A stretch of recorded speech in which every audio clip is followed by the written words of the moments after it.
नमस्ते बच्चों, good morning students. और आज हम लोग फिर एक अगले टॉपिक को लेकर के आए हैं।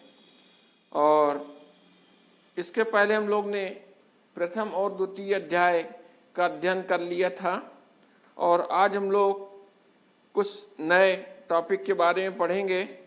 और एक तीसरा अध्याय है, अपनी बुक से आप लोग मैच करा लिया करिए। और अध्याय 3 जिसका नाम है पृथ्वी की आंतरिक संरचना। तो इस पृथ्वी की आंतरिक संरचना जो अध्याय 3 है, इसमें हम लोग ढेर सारी बातें करेंगे कि पृथ्वी का विकास कैसे हुआ, पृथ्वी के अंदर धरातल में, जमीन के नीचे कोर में क्या कंडीशन है और कैसी मेटल्स हैं, क्या खनिज है, क्या घनत्व है, यहाँ भूकंप क्या है, भूकंप है, ज्वालामुखी है ना, और चट्टानों के कितने प्रकार होते हैं, इन सब का अध्ययन इसके अंतर्गत हम लोग करेंगे।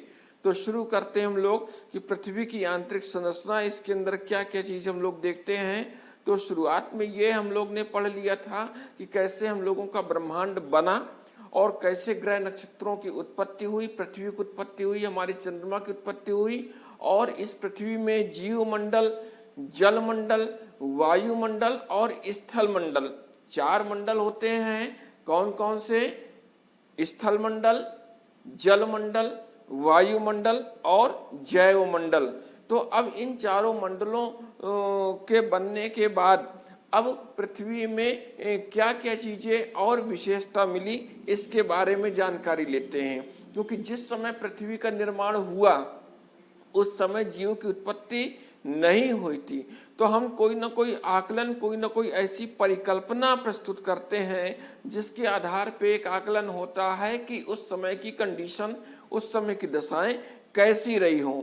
तो भूगर्भ में कुछ जानकारी की, जमीन के नीचे, पृथ्वी के अंदर कैसी कंडीशन है, इसके लिए वैज्ञानिक जानने के लिए अलग अलग स्रोतों का पता लगा रहे थे। और इन्होंने एक अंदाज लगाया और कुछ मापन किया कि पृथ्वी की जो त्रिज्या है, अब जो पृथ्वी की त्रिज्या है वो 6370 है, 6370 किलोमीटर है। ठीक है, लेकिन अब कैसे इस पे पहुंचा जाए, कैसे इसके अंदर की बातें की जाए।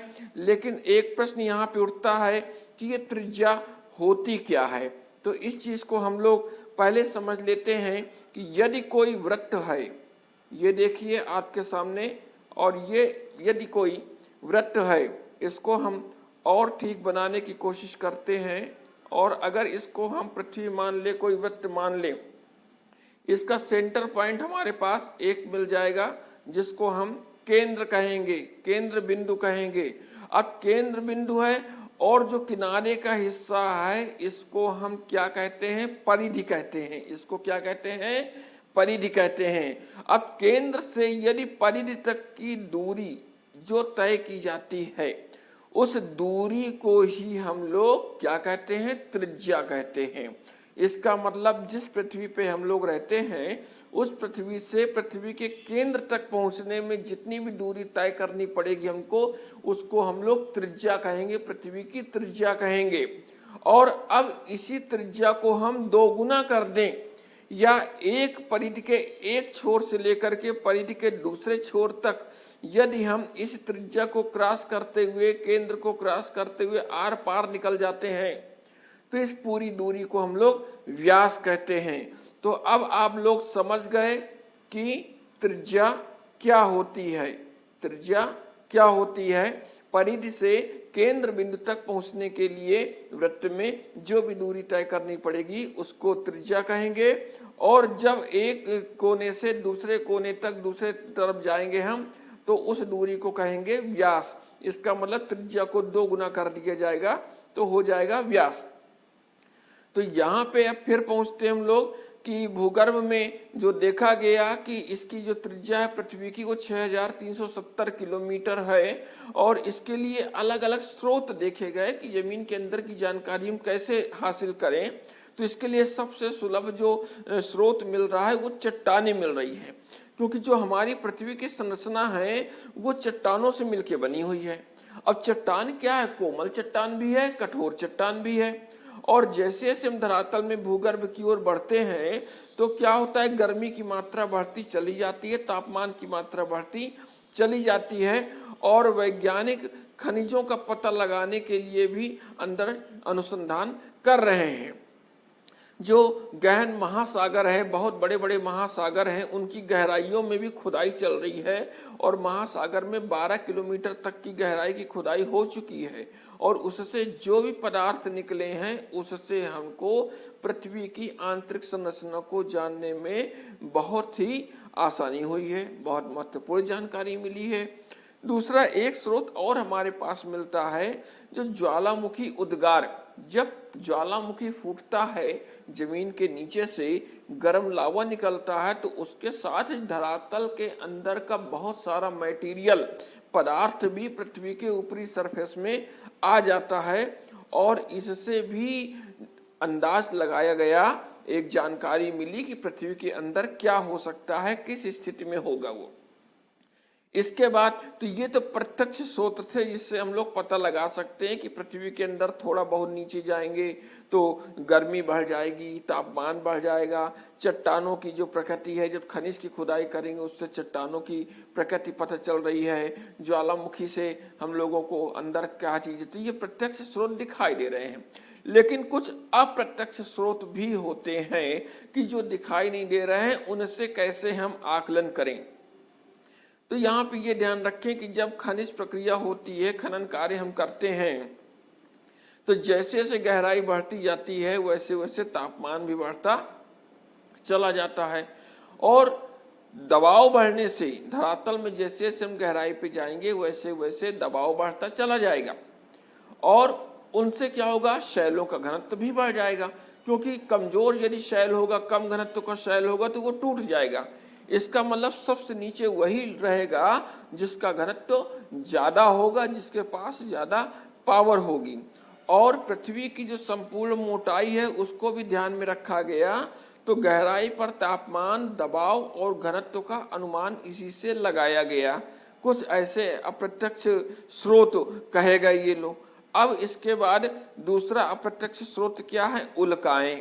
अब ये उल्का क्या है, जो हमको अंतरिक्ष में, आकाश में दिखती हैं। रात के समय जब भी हम लोग कब आकाश में देखते हैं तो बहुत सारी चीजें क्या होती हैं, कुछ चमकता हुआ तारा, सितारा जैसी चीज, चमकती हुई चीज हमको ऊपर से आती हुई दिखाई देती है। काफी दूर तक वो रनिंग में आती है जलती हुई, और फिर एकदम से वो अंधेरा हो जाता है, मिट जाती है, जिसको हम लोग जैसे गांव की भाषा में कहते हैं कि टूट गया, तारा टूटा, है ना। तो ये चीज क्या है, वो कोई तारा नहीं है, वो उल्का है। बहुत सारे ऐसे उल्का पिंड होते हैं, गैसीय बादल होते हैं, चट्टानों के टुकड़े होते हैं जो कि अंतरिक्ष में विचरण कर रहे हैं। और कभी वो गुरुत्वाकर्षण की त्रुटिवश पृथ्वी के वातावरण में प्रवेश कर जाते हैं, और जैसे प्रवेश कर गए तो पृथ्वी अपनी आकर्षण शक्ति से उसको खींच लेती है और पृथ्वी के वातावरण में वो सीधे पृथ्वी की ओर चले आते हैं। जैसे जैसे आते हैं अंदर, इनकी स्पीड बढ़ती जाती है इन उल्का पिंडों की, और हवा के रगड़ के कारण से, वायु की रगड़ के कारण से ये जलने लगते हैं। इनमें गर्मी आ जाती है, इनमें चमक उत्पन्न होती है, तो हमको ये जलते हुए, चमकते हुए, तेजी से आते हुए नजर आते हैं। लेकिन जैसे ही धरातल के पास आने को होते हैं तब तक में इसमें इतनी गर्मी उत्पन्न हो सकती है कि ये हवा में ही जल करके राख हो जाते हैं और ये फिर बुझ जाते हैं। तो पृथ्वी को हमारी कोई भी नुकसान नहीं पहुंचाती, जिनको हम क्या कहते हैं, उल्का कहते हैं। और ये कभी कभी पृथ्वी पे पहुंच जाती हैं और कभी कभी पूरे नष्ट नहीं हो पाती, तो पृथ्वी पे गिरते हैं और पृथ्वी पे अपना अवक्षेप छोड़ते हैं। और इनकी जो संरचना होती है वो उल्का से मेल खाती है, पृथ्वी की आंतरिक संरचना से मेल खाती है। इससे पता चलता है कि उल्काओं में जो ठोस पिंड बना हुआ है वही जो है भूगर्भ के आंतरिक भागों में हो सकता है। इसके बाद तीसरी जानकारी मिलती है। तीसरा जो अप्रत्यक्ष स्रोत है पृथ्वी की आंतरिक जानकारी लेने का, वो गुरुत्वाकर्षण है, चुंबकीय क्षेत्र है, कुछ भूकंप की क्रियाएं हैं, है ना। अब गुरुत्वाकर्षण बल क्या है, गुरुत्वाकर्षण बल, पृथ्वी किसी भी चीज को अपनी ओर जिस बल से खींचती है उसको हम लोग कहते हैं गुरुत्वाकर्षण बल। और क्या होता है, पृथ्वी के ध्रुवों पर ये अधिक होता है और भूमध्य रेखा पे कम होता है। अब यहाँ पे फिर शब्द आया, आप नहीं समझ पा रहे होंगे या कुछ लोग समझ पा रहे होंगे कि ध्रुव क्या है, भूमध्य रेखा क्या है। तो इसको बुक में देखिएगा, मैं इसको हल्का सा डायग्राम में आपको दे रहा हूं कि मान लीजिए, इमेजिन दैट कि ये हमारी पृथ्वी है। अब ये पृथ्वी राउंड कर रही है, लेकिन इस राउंड से पहले जब हम देखते हैं तो पृथ्वी में सेंटर पॉइंट में 2 डिवाइडेड बाई 2 पार्ट, 2 भागों में यदि पृथ्वी को बराबर बराबर भागा जाएगा तो ये जो बीच वाली रेखा पृथ्वी से गुजर रही है इसको हम लोग क्या कहते हैं, भूमध्य रेखा कहते हैं। और इसी को विषुवत रेखा कहते हैं। और इसी को हम इंग्लिश में क्या कहते हैं, लैटिट्यूड, है ना, लैटिट्यूड। इसको और हिंदी में सरल किया जाए अक्षांश रेखा बोलते हैं। तो ये 0 डिग्री की अक्षांश रेखा हो गई, विषुवत रेखा हो गई, भूमध्य रेखा हो गई। और इसके बाद और क्या हो सकता है, इसमें इसको हम क्या कह सकते हैं, लैटिट्यूड कहते हैं 0 डिग्री, 0 डिग्री हो गई है। अब इससे नीचे ऊपर का हिस्सा उत्तर का हिस्सा कहलाएगा, उत्तरी भाग नॉर्थ कहलाएगा, और निचला हिस्सा क्या कहलाएगा, साउथ कहलाएगा। ठीक है। अब उत्तर के हिस्से में भी इन्होंने ढेर सारी अक्षांश रेखाएं खींची और दक्षिण के हिस्से में भी ढेर सारी अक्षांश रेखाएं खींची इन्होंने। ठीक है। 90 रेखाएं इन्होंने दक्षिण में खींची और 90 रेखाएं इन्होंने उत्तर में खींची। तो टोटल कितनी रेखाएं हो गई, 180 रेखाएं हो गई। और ऊपर पृथ्वी की जो ये पोजीशन है आपकी, इसको ध्रुव कहा गया। ऊपर का ये उत्तरी ध्रुव कहलाया गया और नीचे का ये दक्षिणी ध्रुव कहलाया गया। और पृथ्वी रोटेट कर रही है एंटी क्लॉकवाइज, वो पृथ्वी हमारी रोटेट कर रही है, घूम रही है। तो जब विषुवत रेखा पे देखते हैं, भूमध्य रेखा पे देखते हैं, तो गुरुत्वाकर्षण शक्ति हमको क्या मिलती है, बताइए। अभी हमने बताया था कि गुरुत्वाकर्षण शक्ति हमको क्या मिलती है, अधिक मिलती है। ध्रुवों पर गुरुत्वाकर्षण शक्ति खिंचाव पृथ्वी का ज्यादा है और भूमध्य रेखा पर खिंचाव कम हो जाता है। ठीक है, अब आपको समझ में आ गया होगा। इसके बाद और भी देखते हैं हम लोग कि गुरुत्व का जो मान होता है वो द्रव्यमान के अनुसार अलग अलग बदलता रहता है। इसी को हम लोग ग्रेविटी एनोमली कहते हैं, गुरुत्व विसंगति भी कहते हैं।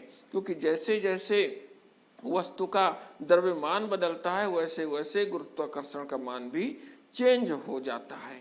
इसके बाद अगली जो प्रक्रिया है वो है भूकंप। अब भूकंप क्या है, अक्सर आपने सुना होगा, कुछ लोगों ने देखा होगा, महसूस किया होगा। जब पृथ्वी की एक परत या जो भूपटल है अचानक कांपने लगती है, कंपन उत्पन्न होने लगता है और पृथ्वी के आंतरिक भागों में असंतुलन उत्पन्न हो जाता है, उससे चट्टानों में कंपन उत्पन्न हो जाता है, उसी को हम क्या कहते हैं, भूकंप कहते हैं या भूचाल कहते हैं, अर्थक्वेक्स बोलते हैं इसको। अब जो आर्थर होम्स थे हमारे भूगोल वेत्ता, उन होम्स के शब्दों में वो क्या कह रहे हैं, अकॉर्डिंग टू होम्स, भूकंप धरातल के ऊपरी भाग पर, ऊपरी परत पर होने वाला वो कंपन है या लहर है जो धरातल के ऊपर या नीचे चट्टानों के लचीलेपन तथा गुरुत्वाकर्षण की स्थिति में आने वाली क्षणिक बाधा के कारण से उत्पन्न होता है और कंपन उत्पन्न हो जाता है और उससे ढेर सारी तरंगे जन्म लेती हैं, वो चारों तरफ बढ़ती हैं और जो ऊर्जा होती है भूकंप के उद्गम केंद्र से प्रारंभ होती है।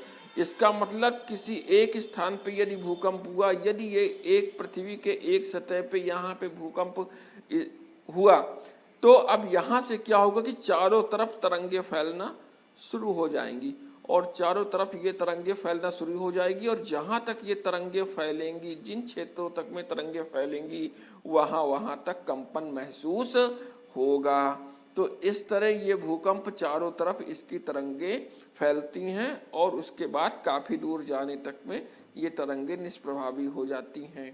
तो ये जो भूकंप की तरंगे हैं ये अलग अलग अपने मान के अनुसार आगे बढ़ती हैं अधिकेंद्र से। अब इसके बाद कुछ चीज़ें और हैं जिसमें भूकंप की ये तरंगे हैं और इनके बारे में हम लोग नेक्स्ट टॉपिक पे अध्ययन करेंगे। तो आज हम लोग ने क्या क्या चीज़ें पढ़ी, इसके लिए हम लोग ने पढ़ा कि भूगर्भ की जानकारी के स्रोत कौन कौन से हैं, प्रत्यक्ष स्रोत और अप्रत्यक्ष स्रोत, है ना, और पृथ्वी की आंतरिक संरचना के बारे में कि कैसे हम पता लगा सकते हैं। और इसमें ज्वालामुखी भी ये स्रोत आते हैं, भूकंप भी स्रोत आते हैं। तो इनके बारे में आप लोग नोट्स बना लीजिएगा और फिर हम लोग नेक्स्ट टॉपिक में फिर आपसे हम लोग चर्चा करेंगे। और तब तक के लिए नमस्कार, मिलते हैं अगली टॉपिक।